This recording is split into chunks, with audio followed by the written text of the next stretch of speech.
All right, it's 7:01, which means we are ready to go. Jake Schlegel is amazing. This guy, he takes care of everything. This little remote right here, I have forgotten, and he took care of it. He makes sure it's down here. This little thing, I think the last time I got to talk, I used this, and I praise it. It's awesome.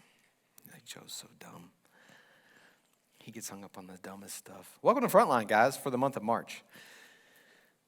4th. No, it is the 4th, not the 24th. 2021. Yeah. So, Jake, how you doing up there, man?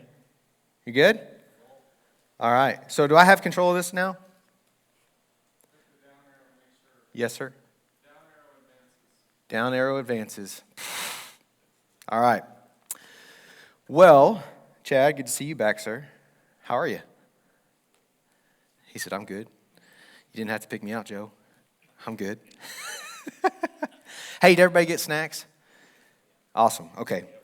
Feel free to get more snacks because we're in like I told the guys earlier, I'm getting a PhD in snack management because we, have had snacks expire recently. So I'm always pushing. If you can't get skinny, make your friends fatter. That's kind of the thing. So y'all eat, okay? All right, welcome to Frontline for the month of March. Let's get this party started because we have a lot to go over. A little housekeeping, what's around the corner. This schedule is posted on the Frontline portion of the Beyond Church website.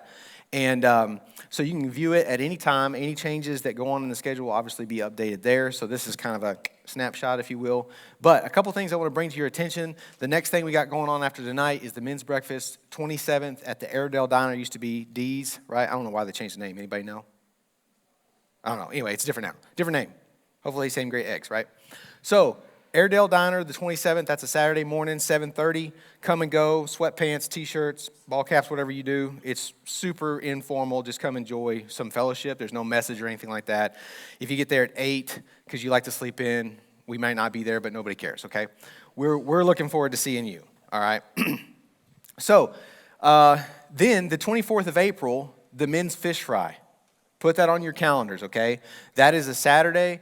And it starts about 6. We'll get started cooking about 5. It's always a good time. And then the next thing is the 21st, which is a new thing for this year, a camping trip. What do we have behind door number 1, Bob? A camping trip. So, super excited about this. Destination to be determined, okay? But we got a lot of big things planned for this trip. If you guys are campers, if you will, get in touch with me because I'd love to have some volunteerism, some help with this, some help with the planning. You guys are very seasoned veterans in the area of outdoorsmanship, if you will. And so there's naturally going to be some guys that want to go that probably don't have tents and sleeping bags and things like that. So we may have some opportunity for guys to say, hey, I got a spare spot in my tent or a spare tent, or you can sleep in my bag. Don't do that. Don't say you can sleep in my bag. Don't do that. Yeah, I got a bag. You can borrow type of deal. So anyway, I just wanted to cover those couple top items because those are just around the corner, and they're kind of big-ticket items, the fish fry and the camping trip, okay? And certainly come out and eat some breakfast with us. All right. If you have any questions on that stuff, holler at me. So to get into tonight's message, I called it Be the One, and hopefully that all makes sense to you when we get done. And so we're going to kind of get into the book of Numbers tonight. I know Numbers is probably not at the top of everybody's hey, I really want to read that in the Bible list, I don't know what happened with the whole Bible naming convention in general, just kind of, you guys watch YouTube? I'm a big hunter, so I watch YouTube videos, and they're labeled something awesome, like Big Buck Down in Iowa, right? Oh, that's kind of enticing, or massive bull taking it 5 yards in Colorado, right? But the book of the Bible is not like that. There's a lot of cool things that happened in Acts, and it just got called Acts, right? If it was can you imagine, man builds boat, saves mankind, right? Yeah, prostitute saves spies, right? Something cool? Nothing. We get Numbers. So anyway, I know it's kind of a dull one to start with, Numbers, but there's a lot of cool stuff that goes on in Numbers, and the story we're going to talk about tonight is kind of well-read, but I'm going to hit it hopefully from an angle that we can kind of take something away from. So the bottom line up front tonight is that this is small print and it was supposed to be bigger, and I hope that all the slides aren't like that. So the bottom line up front is that one man with courage is a majority, and that's a quote from Thomas Jefferson. But we have this moral obligation as men to carry out the mission that God has for us, right? The directives that he has for us to pursue and his promises that he has made to us. And that obligation and that responsibility, it has grave consequences when we don't respond to it, okay? And that's kind of what we're going to talk about tonight. It's just being the one that does that. Down advances. Okay, so what we're going to do is we're going to kind of get some context. So I don't know if anybody here is big on history. I'm kind of big on history now that I get a little bit older. I know Matt's like, you're such an amateur. You're trying. Thank you, Matt, for belittling me from down there. Okay, but here's the thing about this story, okay? It's if you don't have the context, you kind of lose the oomph, okay? Kind of loses its gravity. So what we're going to do is we're going to run through Exodus. We're going to kind of run through the front side of Numbers. You're lucky, okay, because I didn't get to run through it. I didn't get the cliff notes like you are. I got every aching chapter. So we're going to run through, and we're going to kind of get the context of what happens at the back end of this story, okay? So here's what's going on. If you've never read these books, Exodus is basically the process of the Israelites getting freed from captivity in Egypt. And so what happens here is that the Israelite people have settled there, and they've been there for a long time, and they've built up in number to a really large, body of people. And this has begun to kind of intimidate the Egyptian king that's in power at the time, okay? Because what he's concerned about is the fact that the Israelites could either walk off out of Egypt and really negatively affect their workforce and economy, or they could just overthrow the Egyptian, rule in large, okay? And so what has happened is the Israelites have kind of become a target of the king, and he starts to oppress them, okay? And the goal here is to kind of make sure that they are in control and still useful to the kingdom that he's ruling, okay? So that's kind of the beginning of Exodus. Then Moses is born, this guy named Moses, and he's born at a time when the Egyptian king has actually decreed that all of the young baby boys of the Hebrew population are exterminated and killed, okay? And that's, again, just a form of Israeli population control. And so what happens is his mom chunks him in a basket and sends him down the river, okay? And my mom threatened me with that, but it wasn't the same reason as this. So what happens is he gets saved by this princess, an Egyptian princess, okay? And she basically brings him in and raises him as an Egyptian. She adopts him, okay? And his mom and his sister and some of his family still gets to play a part in his life. But for the most part, Moses gets the experience of being raised up as an Egyptian, okay? And again, he knows that he's adopted. He knows that he's not from a lineage perspective Egyptian. He knows he's Hebrew, okay? So what happens is, as Moses gets older, he kind of becomes aware of what's going on to the Israelites. He becomes aware of the maltreatment, right? That they're slaves. And it starts to rub him the wrong way, right? And so what happens is he's out one day and he sees these two Hebrew slaves getting beat by an Egyptian slave driver. And he ends up, in anger, killing this Egyptian, okay? And so what ends up happening is that to flee from the accusation that this is, it becomes known that this has happened, that Moses has killed this Egyptian, he runs away, okay? And he settles out and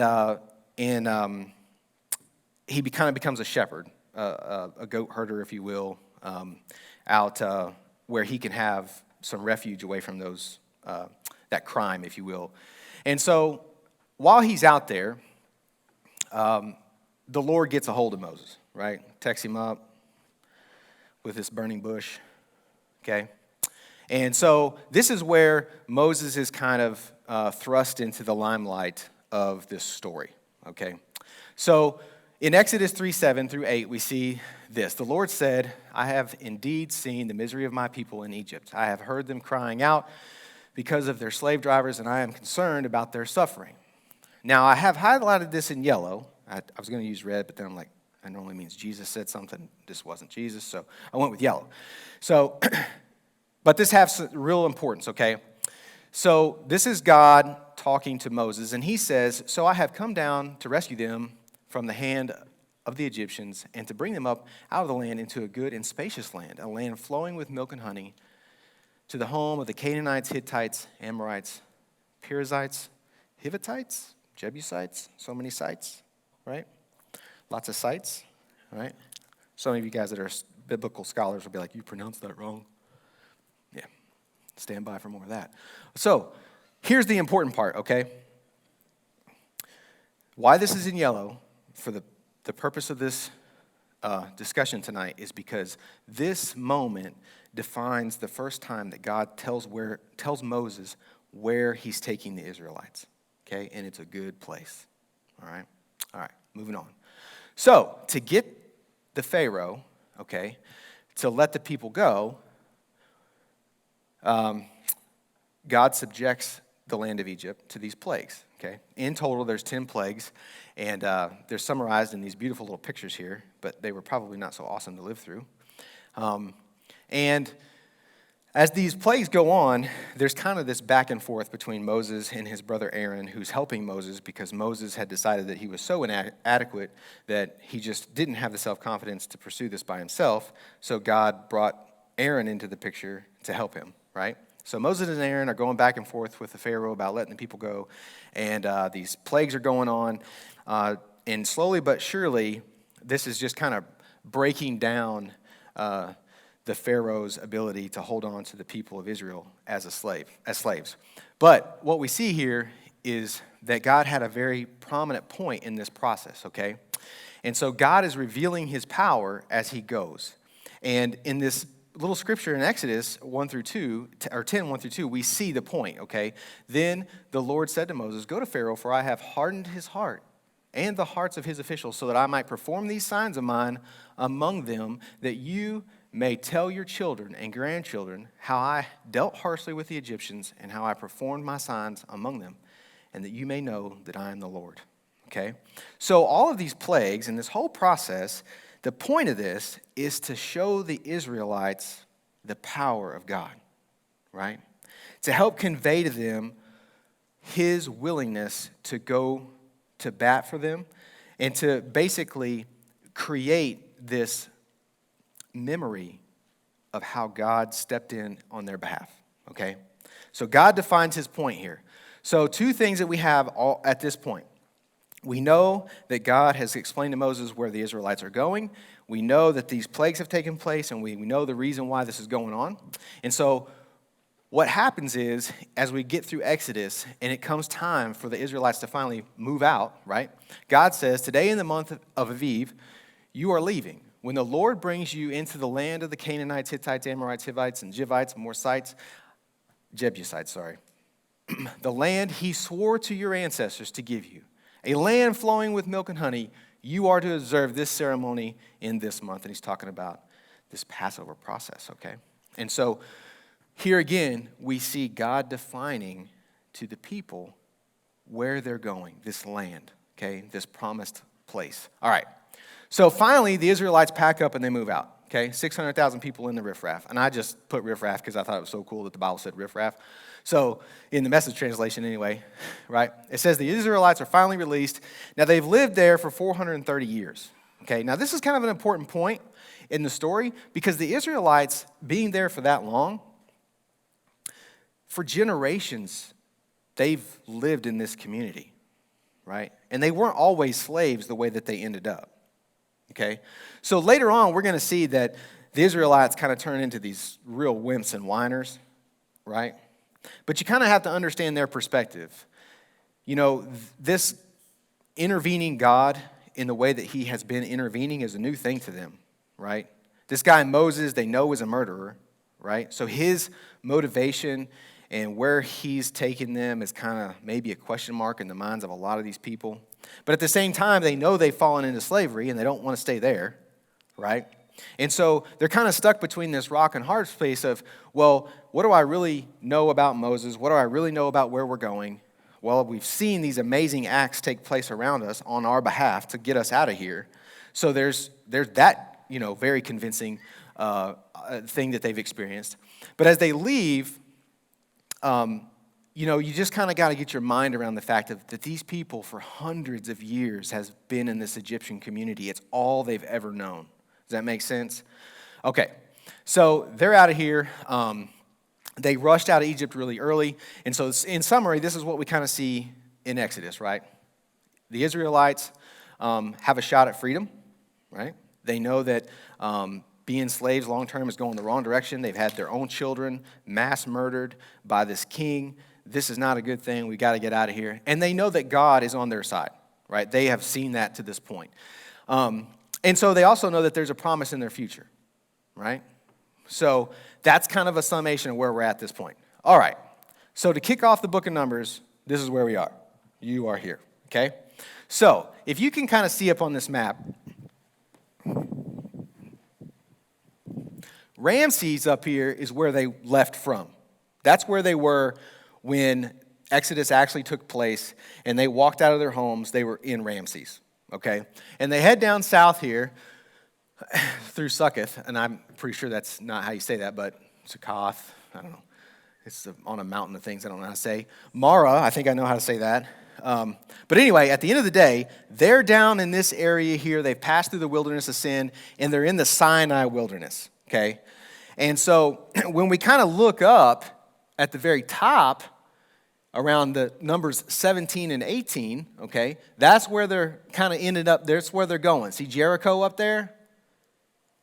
Remember that story? That's kind of where they're headed. So you can kind of get a perspective here on where they are in their journey, right? So that's where we're starting in the book of Numbers. All right, we're going to do Numbers 1 through 12 high level, 50,000 feet, okay? Because it's important, but it's not the point. All right, so in Numbers 1, we do something pretty important. We take a census, okay? God tells Moses, start counting these people, okay? Now, do you think God needed to count the people? No. God knew how many people were there. He knew their ages. He knew, whether they were male or female. But he has Moses count them. And the first thing that he has counted is the mams, okay? In the military, that's what we call military-age mams. Why? Why would you have people count military-age males? Well, when we count them in the military, it's because they stand to be a threat, okay? I don't really worry about the little kids. I don't need to count them. I don't really worry about the really old people. I don't count them, right? Like, you guys are all... Nikki's like, oh, really? Okay. I didn't classify anybody in here as really old.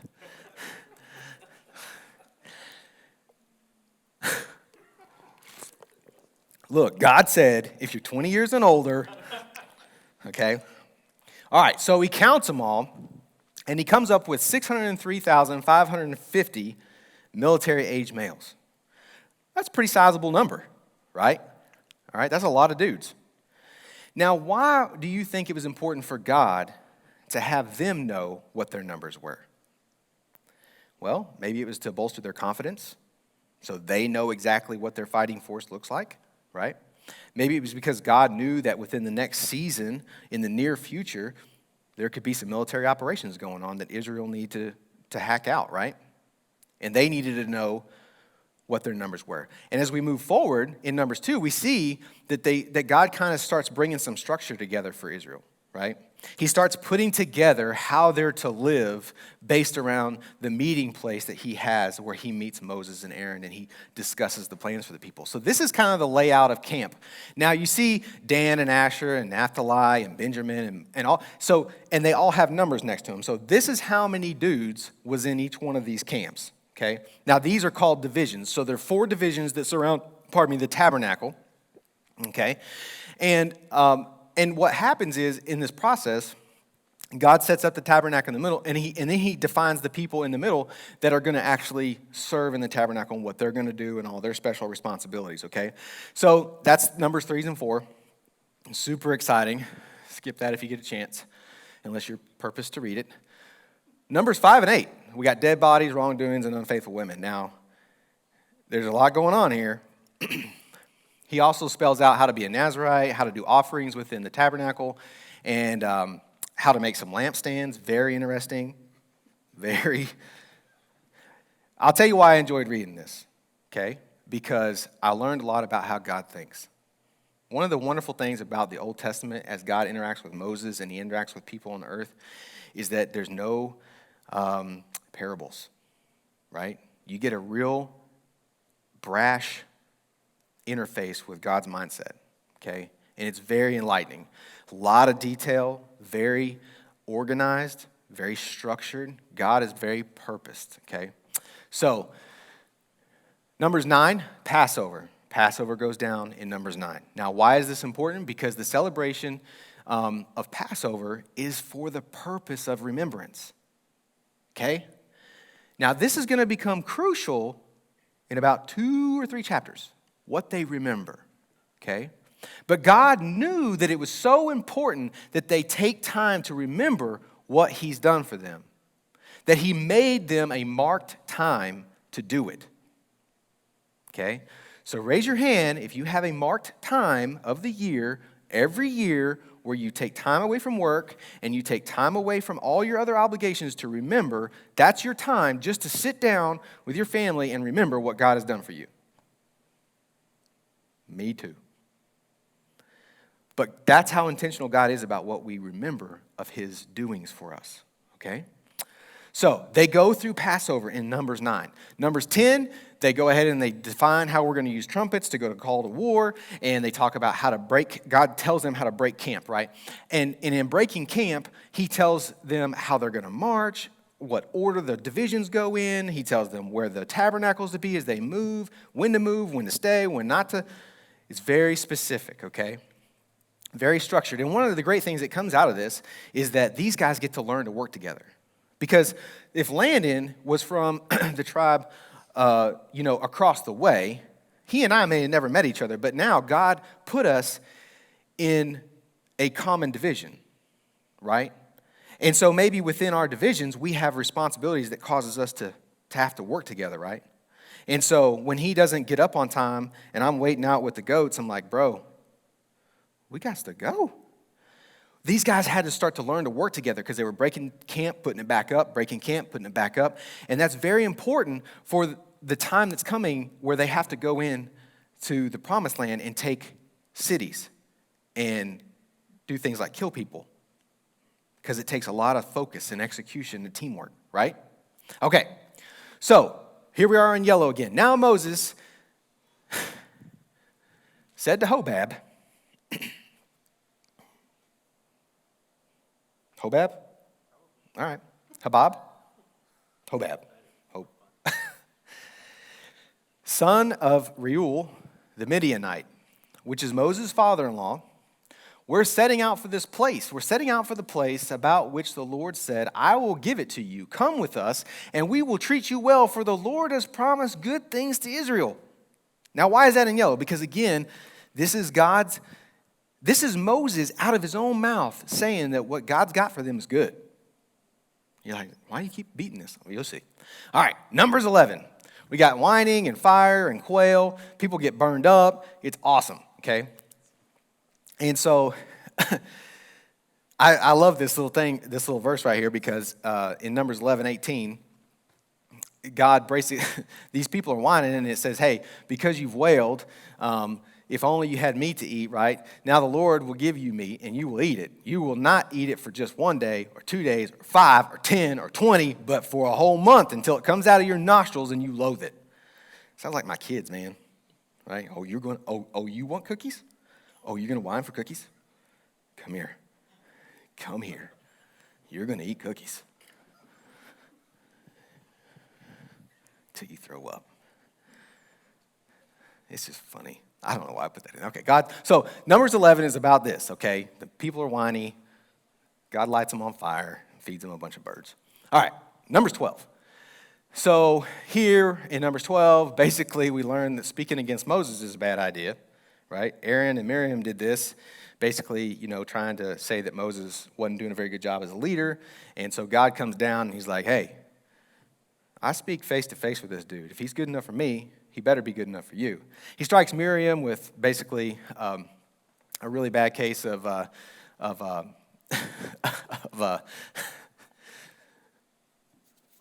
thank you, leprosy. And so Moses, on her behalf, even though she was bad talking him, goes to prayer for Miriam, and she gets better after she spends 7 days out in the wilderness, out away from the camp. And so people learn the hard way, don't talk smack about Moses, all right? We made it. Numbers 13. Okay, and we skipped Leviticus. Totally. The whole book. We skipped it. You're welcome. Numbers 13. Okay. Exploring Canaan. And we are on time. Okay, so Numbers 11, 1 through 2. Now we're going to start spending some time talking about exactly what is said. I switched to the NIV here just because, yeah. So the Lord says, do you guys know who this is? This is the guys from Sandlot, right? I was looking for the pictures of the spies, and that's what I got. If you Google pictures of the 12 spies, that's what you get. I'm like, that's too good not to put in there. Because I guess in a way they are spies. There wasn't 12 of them, but whatever. So the Lord says to Moses, send some men to explore the land of Canaan, which I am giving to the Israelites. From each ancestral tribe, send one of its leaders. And then there's a period. Okay? That's all God says to do. Send some dudes to look at Canaan, one from each tribe. Okay? Moving on. There they are, the guys. So these are the names of the 12 guys that went. Okay? I'm not saying them all, because I'll say all of them wrong, except for probably Caleb and Joshua. I think that's it. Maybe Gaddy, the Gadster, I don't know. So, but that's the 12, okay? Now, one of those guys came from each tribe. Now, that's important because at this point, the people of Israel are evenly represented, okay? And if I go back, actually in one of the other translations, these guys are indicated to be leaders, okay? So these aren't just like Joe Blows, nobody knew, hey, draw straws, who gets to be a spy to go to Canaan, right? These guys are well respected within their tribe. Now, I don't know if they were picked because of their military ishness, like, hey, that guy's like a killer warrior, so we're going to send him, or if they were picked because, hey, he's pretty unassuming, he'll just blend in, nobody will even notice he's there. I don't know why they were picked specifically, but they were picked and they were leaders, okay? So, Moses can't help himself. So now, in Numbers 13, Moses has gotten these guys together, and he is going to tell them what they need to do. Because remember, he's the go-between God and the rest of these people, right?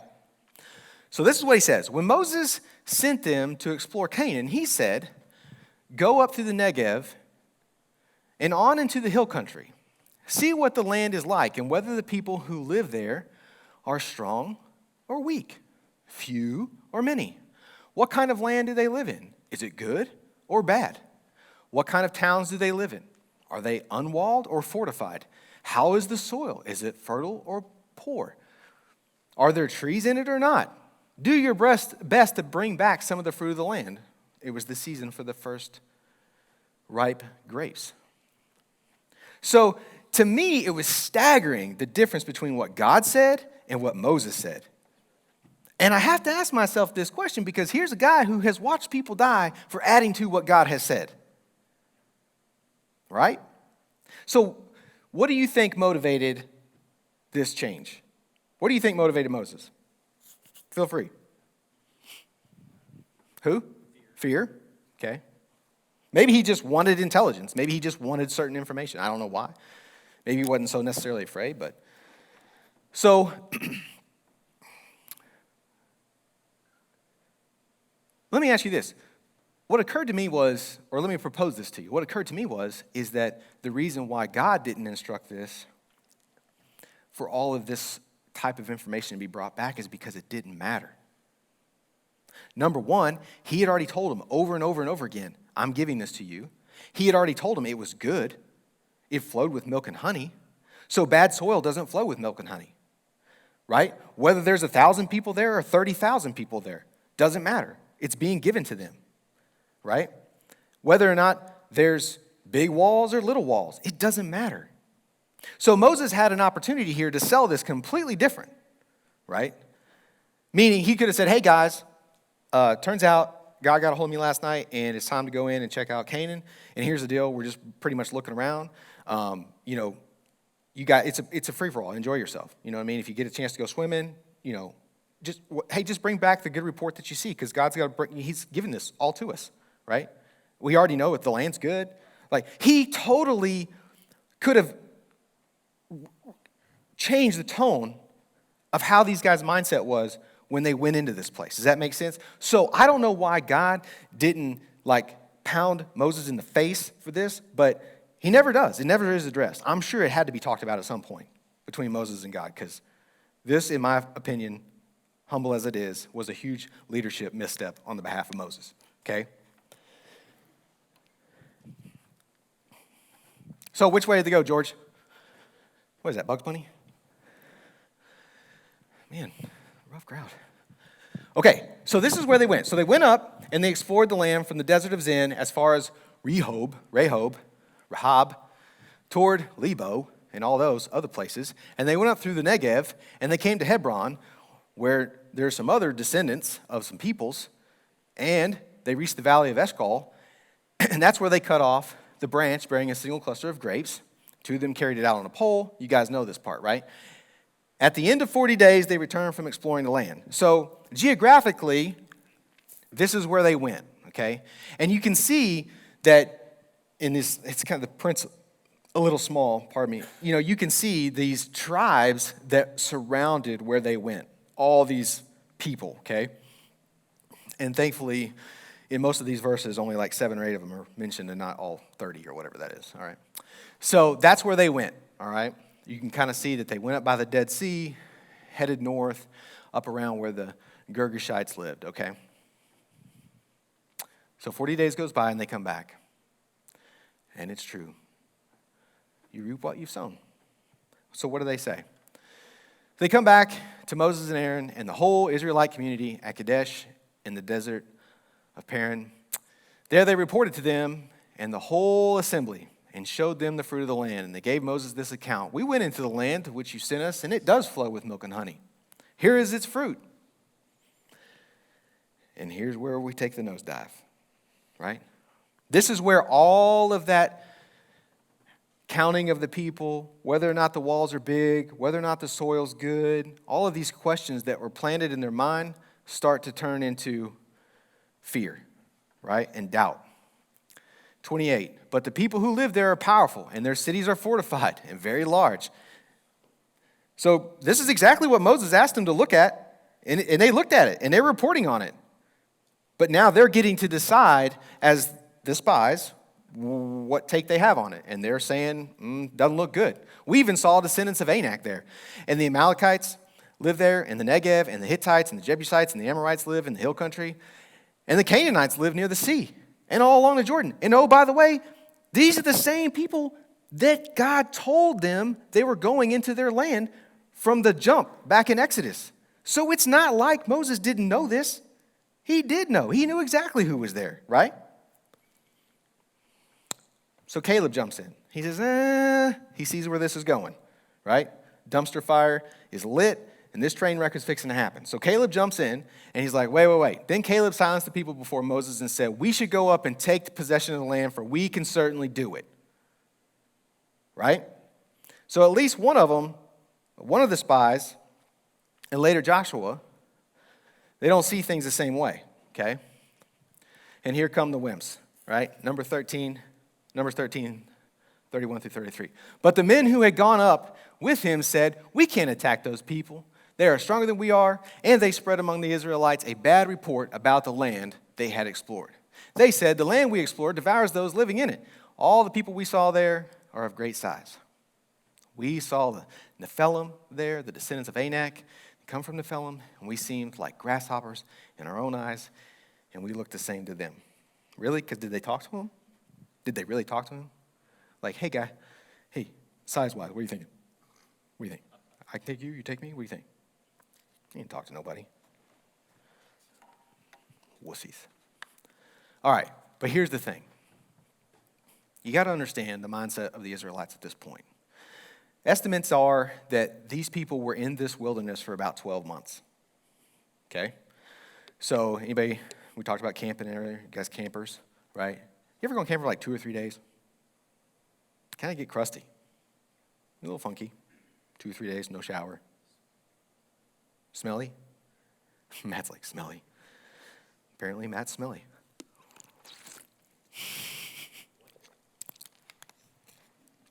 These people had been camping for 12 months. They were disgusting. And the whole reason that they were out there was this. So when these guys were sent out, they knew they left, and when they came back, they knew they came back. And they were waiting with bated breath to hear what was happening next, right? So can you imagine how this ripped through those 600,000 people like that this report? How fast it went? You know what I'm saying? Because these guys were standing around waiting for these spies to come back day after day after day with the report because they knew they had been sent out there. So the people, they lose it. That night, all the members of the community raised their voices and wept aloud. Can you imagine how crushing this would have been? I mean, I can only imagine, guys, being out there in the desert for 12 months with my kids. You know what I'm saying? It's hard enough where I have a house and I can send them to the rooms. You know what I'm saying? That's just a bad dad. There's no bathrooms. There's no shelter. It's just cold and hot and thirsty and cold and hot and sandy and cold and hot. No houses, no structure. So this would have been crushing. All of the Israelites grumbled against Moses and Aaron, and the whole assembly said to them, if we had only died in Egypt, or in the wilderness for that matter, why is the Lord bringing us to this land, only to let us fall by the sword? Our wives and children will be taken as plunder. Wouldn't it be better for us to just go back to Egypt? And they said to each other, we should find somebody to take us back to Egypt. We should find somebody. I mean, would you guys be completely, foreign to this idea yourself? Like, we should just go back. At least we had food. We had shelter. Check out these chests. So then Moses and Aaron fell face down in front of the whole Israelite assembly gathered there. Joshua, son of Nun, he was one of the spies. And Caleb, son of Jephunneh, who were among these who had explored the land, tore their clothes and said to the entire Israelite assembly, the land we passed through and explored is exceedingly good. If the Lord is pleased with us, he will lead us into that land, a land flowing with milk and honey, and he will give it to us. Only do not rebel against the Lord, and do not be afraid of the people of the land, because he will devour them. The protection is gone, their protection is gone, but the Lord is with us, and do not be afraid of them. So the mindset of Caleb and Joshua is 180 out from these other guys. Now, why they were so different, in particular to them, I don't know. But they are not on the same page. So, pause the cause. Because it's fixing to go down. It's fixing to get real ugly real fast. Right? So we've got the Exodus. We've got these people out in the desert. They've finally come to the place where they're going to be delivered, where it's going to get good, man. They're all going to have land. Let me ask you this. Raise your hand if you would go on a 12-month camping trip if you were promised 40 acres of beautiful land when you got done. I'm seeing some hands. Tom's like, I'm in. Tom might go not getting land. I don't care. I'm just going camping for 12 months. He's just like that. So this could have a sweet ending. But we're at that moment now. Now we're there. Like, it's decision time. So this is where it starts, God's miracles. Now, this is back into Exodus, okay? This is the things that Moses and the people, the Israelite people, these people, this is what they saw happening around them.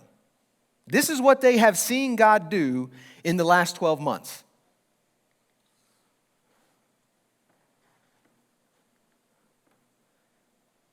You just Google it. Miracles of the Exodus. And what do? But the whole assembly talked about stoning them. So this is right after Caleb and Joshua, right, show off their man chests, rip their clothes, right? Explain to them, look, we got this. God is with us, right? These people, they have no protection from us. But the whole assembly talked about stoning them. And then the glory of the Lord appeared in the tent of meeting to all the Israelites. And the Lord said to Moses, how long will these people treat me with contempt? How long will they refuse to believe in me in spite of all the signs I have performed among them? I will strike them down, and a plague will destroy them. But I will make you into a nation greater and stronger than they. Now that was Moses' ticket. That was it. That was it. He was fixing to rid Moses of all of these freaking people. And he was going to multiply Moses into a whole new nation. Now, why Moses didn't just kick these, I don't know. Because he's been dealing with these people for the last 12, well, maybe longer, through the Exodus. Why he didn't get rid of them right now, I don't know. Because this was, he's complained to God up to this point. Like, why did you stick me with these people? Like, how long am I supposed to suffer through these people? And this was his chance, and he didn't take it. He didn't take it. I don't know. Okay. Now we're going to read this, guys. We're going to read this because it's important. And we're going to read some more. Moses said to the Lord, then the Egyptians will hear about it. By your power you brought these people up from among them, and they will tell the inhabitants of this land about it. And they have already heard that you, Lord, are with these people, and that you, Lord, have been seen face to face, that your cloud stays over them, and that you go before them in a pillar of a cloud by day and a pillar of fire by night. And if you put these people to death, leaving none alive, the nations who have heard this report about you will say that the Lord was not able to bring these people into the land he promised them on the oath. So he slaughtered them in the wilderness. This is a pretty heavy move by Moses right here. I mean, he's basically saying, hey, you do this, and everybody's going to believe that you didn't have the ability, right? He's kind of twisting God's arm here, right? A little manipulation. So he says, now may the Lord's strength be displayed, just as you have declared. The Lord is slow to anger, abounding in love and forgiving sin and rebellion. Yet he does not leave the guilty unpunished. He punishes the children for the sin of the parents to the third and fourth generation. In accordance with your great love, forgive the sins of these people, just as you have pardoned them from the time they left Egypt until now. The Lord replied, I have forgiven them as you asked. Nevertheless, as surely as I live, and as surely as the glory of the Lord fills the whole earth, when Moses reported this to the Israelites, they mourned bitterly. Not one of those who saw my glory and the signs I performed in Egypt and in the wilderness, but who disobeyed me and tested me 10 times, not one of them will ever see the land I promised on oath to their ancestors. Not one who has treated me with contempt will ever see it. But because my servant Caleb has a different spirit and follows me wholeheartedly, I will bring him into the land he went into, and his descendants will inherit it. Since the Amalekites and the Canaanites are living in the valleys, turn back tomorrow and set out towards the desert along the route of the Red Sea. Can you imagine that? This caravan of hundreds of thousands of people turning around from where they already came from. Sweet mother. The Lord said to Moses and Aaron, how long will this wicked community grumble against me? I have heard the complaints of these grumbling Israelites, so tell them, as surely as I live, declares the Lord, I will do to you the very thing I heard you say. In this wilderness, your bodies will fall, every one of you, 20 years old or more, who was counted in the census and who has grumbled against me. Not one of you will ever enter the land I swore with uplifted hand to make your home, except Caleb, son of Jephunneh, and Joshua, son of Nun. As for your children that you said would be taken as plunder, I will bring them in to enjoy the land that you have rejected. You talk about a rough deal. But as for your you, your bodies will fall in the wilderness. Your children will be shepherds here for 40 years, suffering for your unfaithfulness until the last one of your bodies lies in the wilderness. For 40 years, 1 year for every one of the 40 days you explored the land, you will suffer for your sin and know what it is like to have me against you. I, the Lord, have spoken, and I will surely do these things to this whole wicked community which has banded together against me. They will meet their end in this wilderness. Here they will die.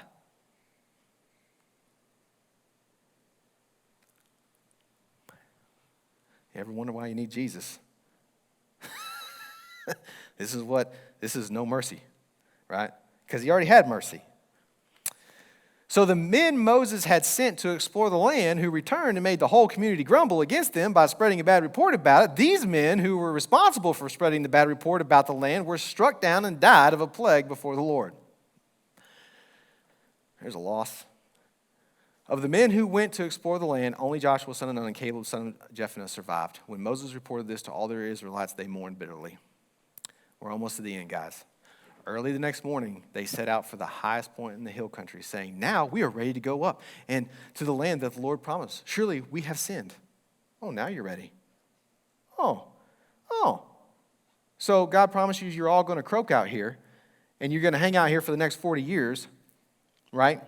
Doing sand angels, and now you're ready to go. Oh, that's convenient. But Moses said, why are you disobeying the Lord's command? And you have to wonder what Moses is thinking right now, because he's like, you idiots. You saw what happened when you didn't obey him just a minute ago. He gave you 40 years in the wilderness and a dead generation, and now you want to disobey him again. This will not succeed. Don't go up, because the Lord is not with you. You will be defeated by your enemies, and for the Amalekites and the Canaanites you will face there, because you have turned away from the Lord. He will not be with you, and you will fall by the sword. Nevertheless, in their presumption, they went up toward the highest point in the hill country. So neither Moses nor the ark of the Lord's covenant moved up from the camp. Then the Amalekites and Canaanites who lived in the hill country came down and attacked them and beat them down all the way to Hormah. Okay.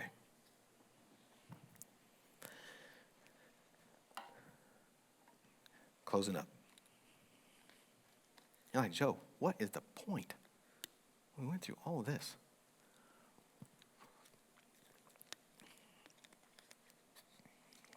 Who's responsible for the Israelites not going into the land? Has anybody ever heard that the spies are responsible for the Israelites not going into the land? Here's the deal. Did God come down and condemn the Israelites when the spies came back full of doubt? He did not. The Israelites were condemned when the Israelites, as a people, decided they didn't believe. And you know, when I heard this story, this is what went off like a bomb in my heart. Where are the freaking guys? Where are the men of this body of people? Where are the dudes that have lived through this whole process? Not the spies, not the leaders, the common guys. Because according to the first sentence, there were 600,000 of them. Where are these dudes? Because you're telling me, okay, so you're in the Israelite camp, right? And the spies come back, and you're up there, and here comes the rumors sweeping through. Hey, the spies are back. Hey, Carl, did you hear? They're back. We're not going to make it, man. We can't get in. Like, there's too many of them. There's too many of who? Well, the spies went in, they looked, and these people are massive. Like, they came back and said, we can't do it. Now, you're out there for 12 months with your kids. Now, here's my question. Where are the Israelite men that were like, wait. Wait a minute. Hold on. Okay, so you mean to tell me that we have walked hundreds of miles, and in order to do that, God turned water into blood,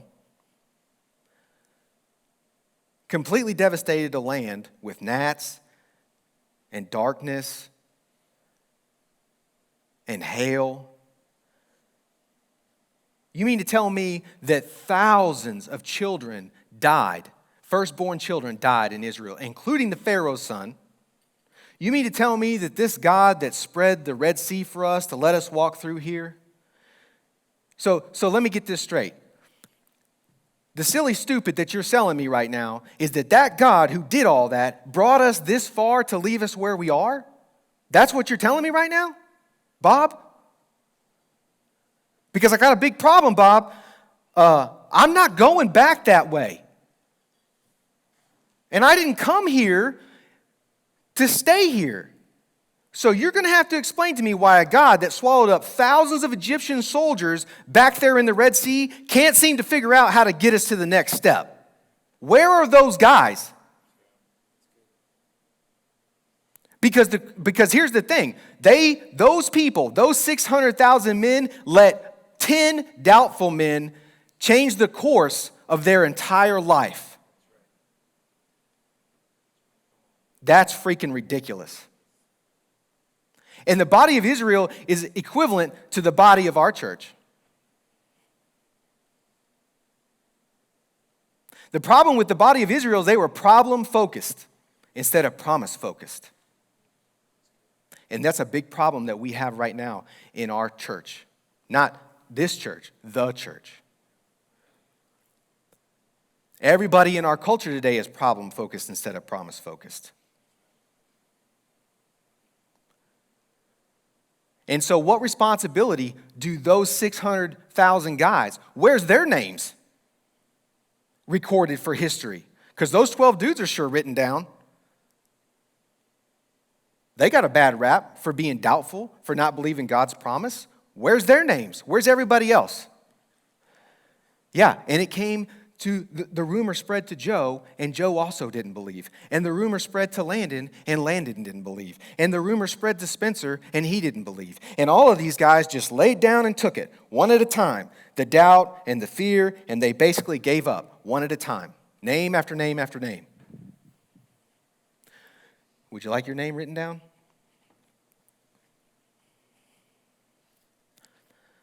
We hold the responsibility. Me, you. Your promise is not up to some other dude. Count it. What am I supposed to do? Count it. First of all, we have to stay conscious of the miracles that God has done in our life. When's the last time you wrote them all down? I haven't. But for my kids' sake, I'm going to. Because everything God's done for me needs to be written down. And he told us in the Bible, he set Passover as an example of what memorializing God's work on our behalf, how important it is. So the promises that you has been delivered on, are they really taken note of? Because I know that in my short life, I forget things fast. This was the problem that the Israelites had, right? They got out there and man, you could go back and read it. I didn't write it all. I didn't put it all on slides. You can go back and read it. They made songs about how awesome God was when they were walking out of Egypt. But when their belly starts grumbling and they get thirsty, it's a whole nother song.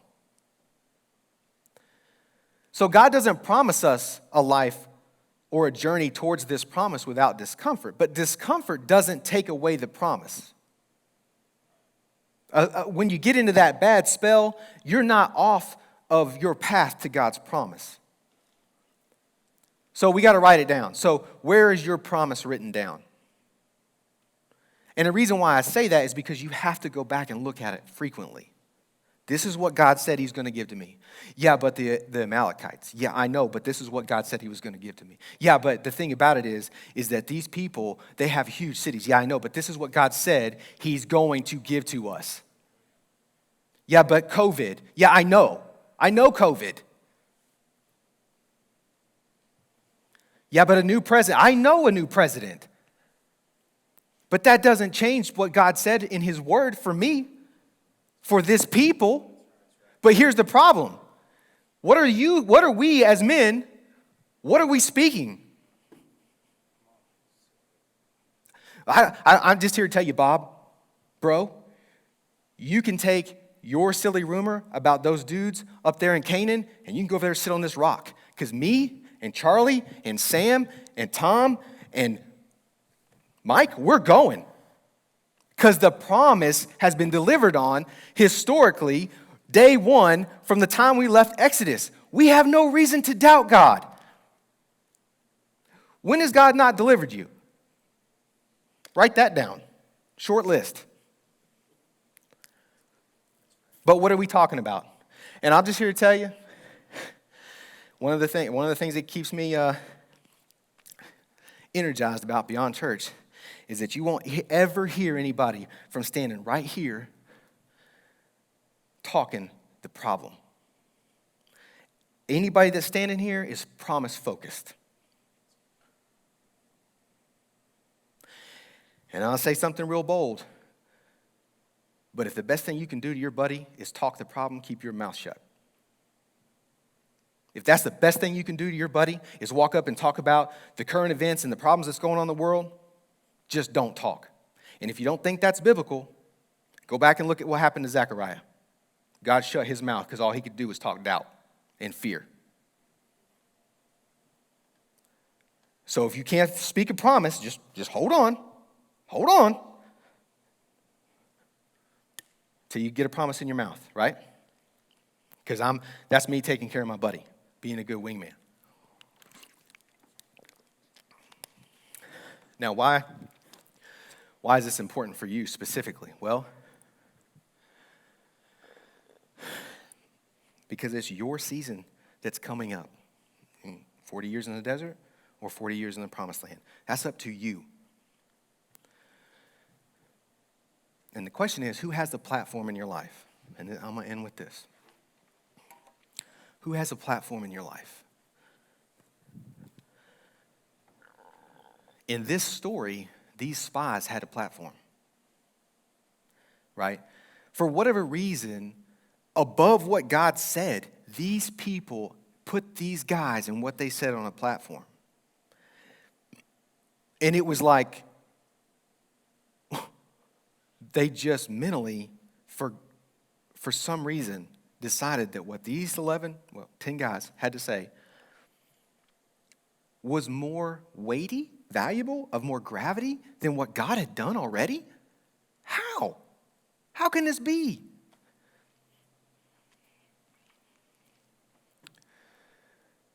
But they were leaders. The people believed in them. The people respected them. Right? So here's a question for you. Who has a platform in your life? Who's speaking authoritatively into your life? So much so that you would take what they say over what God has said. Well, I was talking with the buddies at work, man.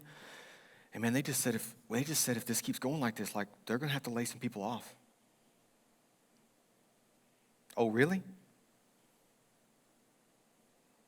I mean, that might happen, but for me, I mean, like, I've been promised a provision.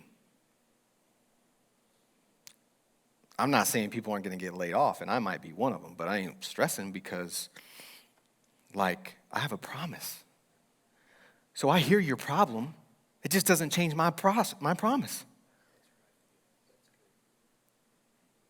And I know that, that problem at school, I know it's serious, but it doesn't change my promise. Because every time the Israelites came up against a problem, God just stepped in with another way of delivering on his promise to take care of them. Did God know that the Israelites were just going to or the Egyptians was going to turn around and haul off and chase them and have to be swallowed up by the Red Sea? Probably. Did the Israelites know that? No. And you know what they did? As soon as the Egyptians took off after them, and the Israelites figured out that they were cornered, it was like, woe is me, we're all going to die. Hey, kiss your mama because we're done. And what did God do? Hey, new problem, same promise. So,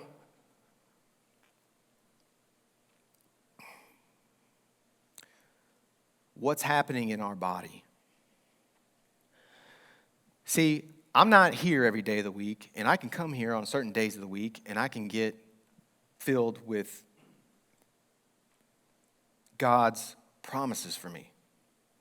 But what are you doing? What am I doing Monday through Friday to get that promise in me when I'm not here? And for every dude that's out there in the world, whether it's a talking head on the news, it's somebody on social media, or wherever it's coming from that's talking the problem, how many guys do I have in my life talking the promise? Where's the Calebs and the Joshuas in my life? Number one, as men, we typically isolate. So that doesn't even exist for us. I was talking to Matt not too long ago, and the crazy thing about life back in Jesus' day was just how the community was agriculturally oriented, and how all the guys just kind of like, whether you were going down to the well to draw water or you were going out and you needed to trade something, to barter something, you were around the dudes in your community by nature. Like you were just in contact with one another. But I can go months without seeing Spencer because I've done it. I've gone months without seeing a lot of you guys. I've sat for weeks at my house and not talked to any of you. That's my fault, because my phone works both ways. My car, it drives, and it'll even go to your house. Weird. But we don't make the time. And you know what? There's some of you that there's been some crazy things happen in your life, and I didn't even know about it. I find out like weeks later. Freaking Kyle Morris. What did he do? How did he hurt himself? Who?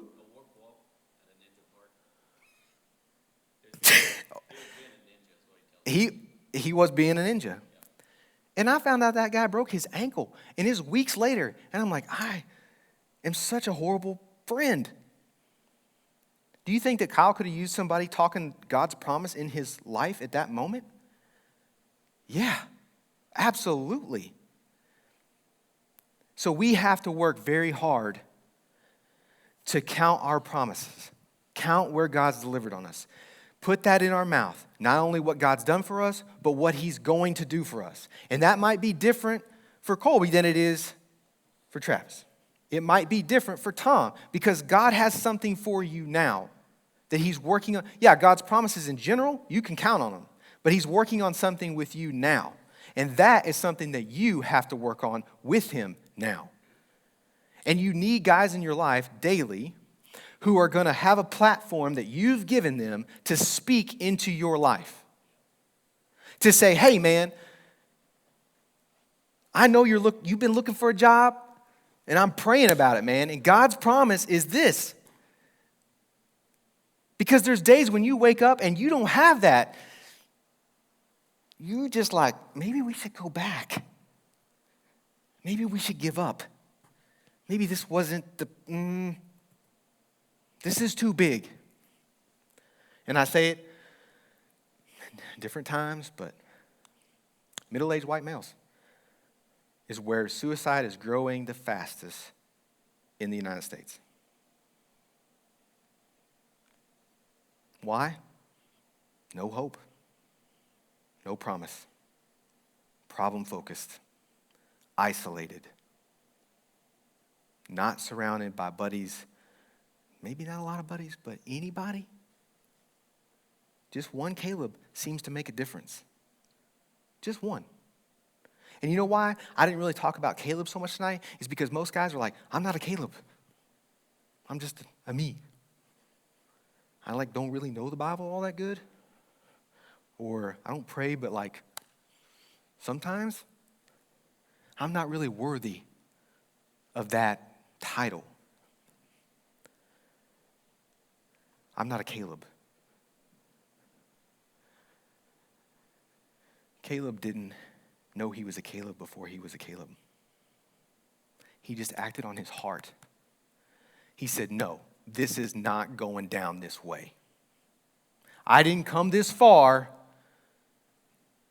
so that we can all be left where we are.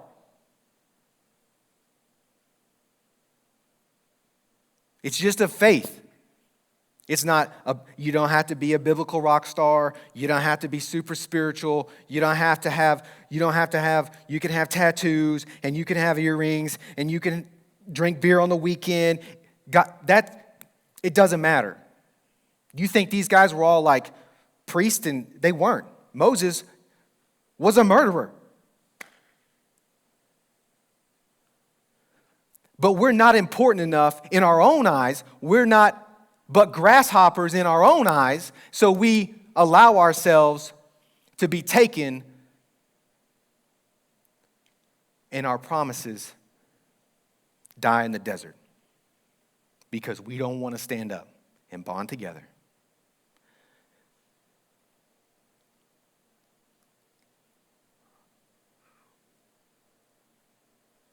So no more looking to the spies. You go home and you look at the man in the mirror and you ask, what's my promise? Because if it's going to be, it's up to me. There's no man that's going to tell me that God's not big enough for my promise, including me. You're not qualified to take what God intended for you. But you can walk away from it like they did.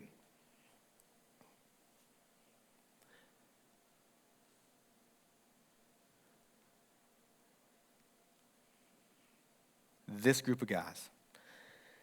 1, 2, 3, 4. Fourth row. Fourth row back right there. I sat in this church for about 2 years. And now I sit right up here. Now the only difference between that guy that sat back there and the guy that sits up here is that the guy that sat back there was problem focused. I was divorced,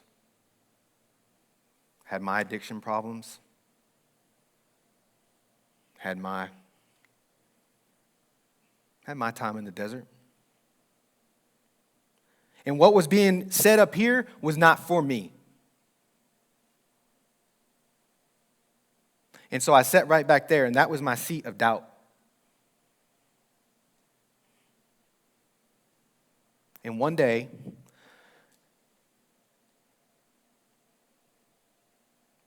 what was in my heart changed. And that guy moved up here because it was for me now.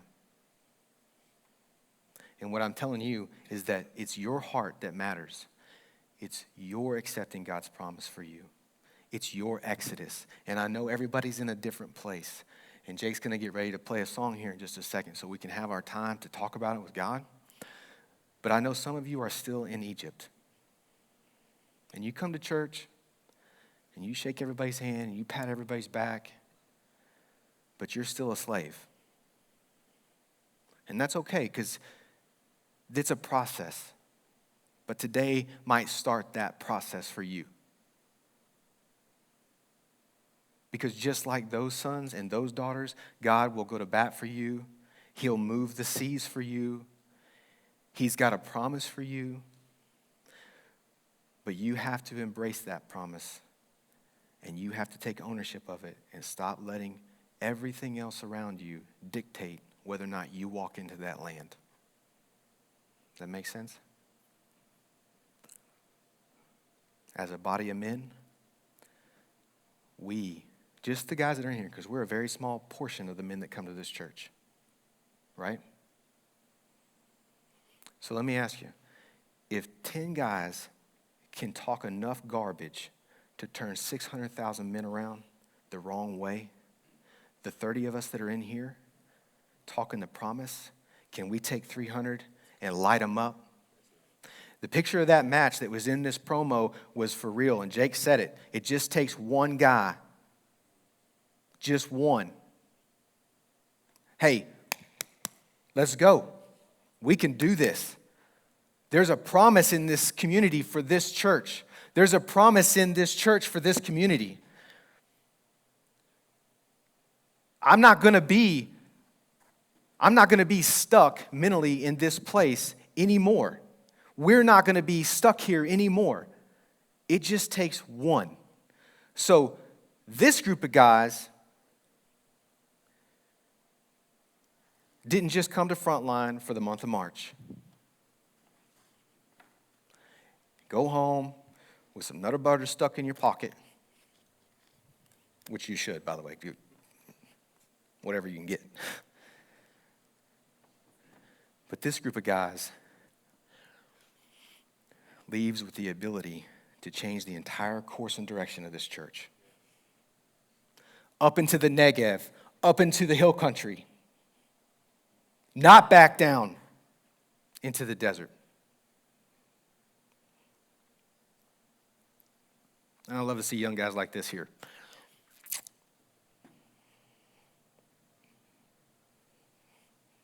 Because they should never know. They should never know what it's like to be out of the promised land.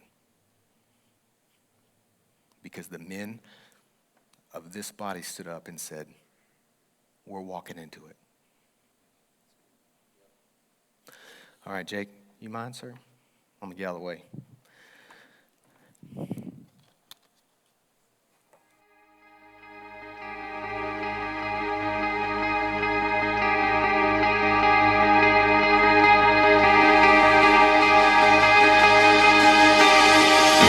Won't forget the wonder of how you brought deliverance, the exodus of my heart. 'Cause you found it, you freed me, held back the waters for my release. Oh Yahweh, sing this with me. You're the God who fights for me, Lord of every victory. Hallelujah, hallelujah. You have torn apart the sea, you have led me through the deep. Hallelujah, hallelujah.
and hallelujah, hallelujah.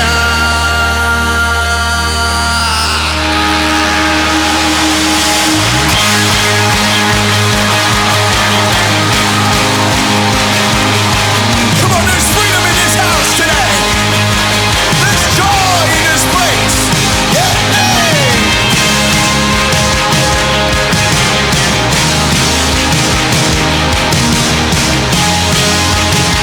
Could you prophesy with me? You stepped in, 'cause you stepped into my Egypt. You took me by the hand, and you marched me out in freedom, straight into the promised land.